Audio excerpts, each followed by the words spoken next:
అని అడగండి. నేను రాను, నాకు జనగామ పని ఉన్నది, భువనగిరి పని ఉన్నది, ఎప్పుడన్నా రమ్మంటే వస్తే నా పేరు కూడా పెట్టొద్దని చెప్పేసి వారిని అడిగినా.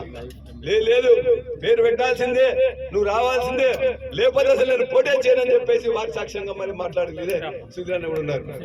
మరి ఆనాడు లేదా? ఆనాడు నేను చెడుపురుడు కాదా? ఆవిడ దయచేసి హరీష్ రావు గారి ఇంట్లోనే ఇవన్నీ జరిగింది కాబట్టి దయచేసి చాలా సార్లు ప్రతిసారి కూడా ప్రజలు మోసపోరు.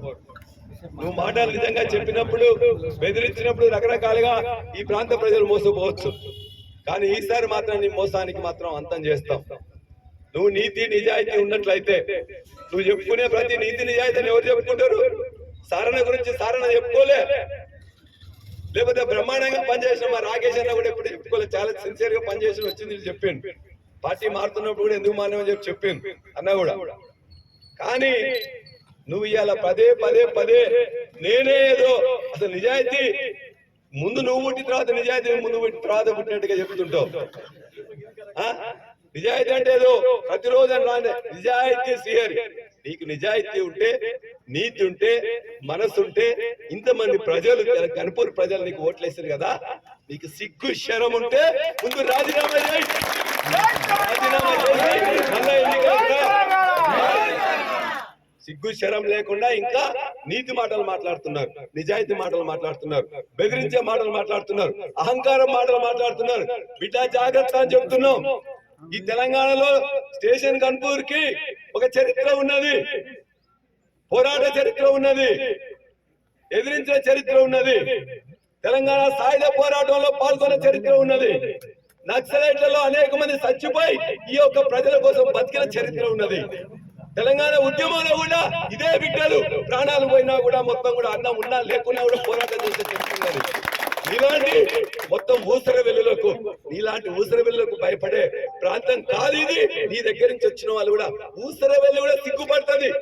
అయ్యో నన్ను ఊసర వెళ్ళి కడియం సీరుతో ఊసర వెల్లితో పోల్చిన వాడు ఈయన రాజకీయ ఊసర వెళ్ళి. నేను ఊసర వెళ్ళి కూడా క్షమాపణ చెప్పాల్సి వస్తుంది. ఎందుకంటే ఊసర వెళ్ళి కూడా భయపడతాను. నేను ఇన్నిసార్లు రంగులు మార్చాను, అవసరం కొద్ది ఏదో అదే దానికోసం తప్ప.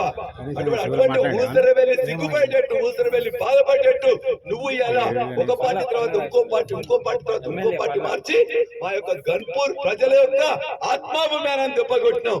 అందుకే రాజీనామా చేయి, మళ్ళా ప్రజల నుంచి నువ్వు కోరు. అది నీతి అని చెప్పుకుంటావు కదా. నీతి అని చెప్పే ముందు నిజాయితీ అని ముందు చెప్పే ముందు అది చేయి. నేను అక్కడ పైసలు తెచ్చినా, ఈడ పైసలు తెచ్చినా, ఈ కాంట్రాక్ట్లకు నేనేం చూపించాలి? నీకున్న కాంట్రాక్ట్లు అందరికి తెలీదా? ఇక్కడ గన్పూర్ లో నువ్వు కొన్న భూముల సంగతి అందరికి తెలీదా? నువ్వు కట్టిన ఇల్లు అందరికి సాక్ష్యం కాదా? నా దగ్గర పైసలే లేవు, నీతి నిజాయితీ అన్న తొక్క ఎక్కడి నుంచి వచ్చినాయి?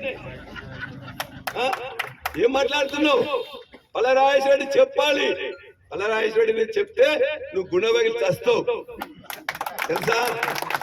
గుండెబగిలి చేస్తావు. అందరి దగ్గరకు వచ్చి అంకుల్ అంకుల్ అని చెప్పి అక్కడ ఉన్న వాళ్ళ దగ్గరకు వస్తాడు.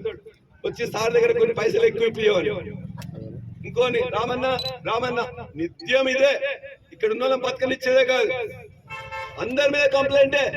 సారన్న అట్లా, వినయాన్ని ఇట్లా, రాజన్న ఇట్లా, పల్లా అట్లా.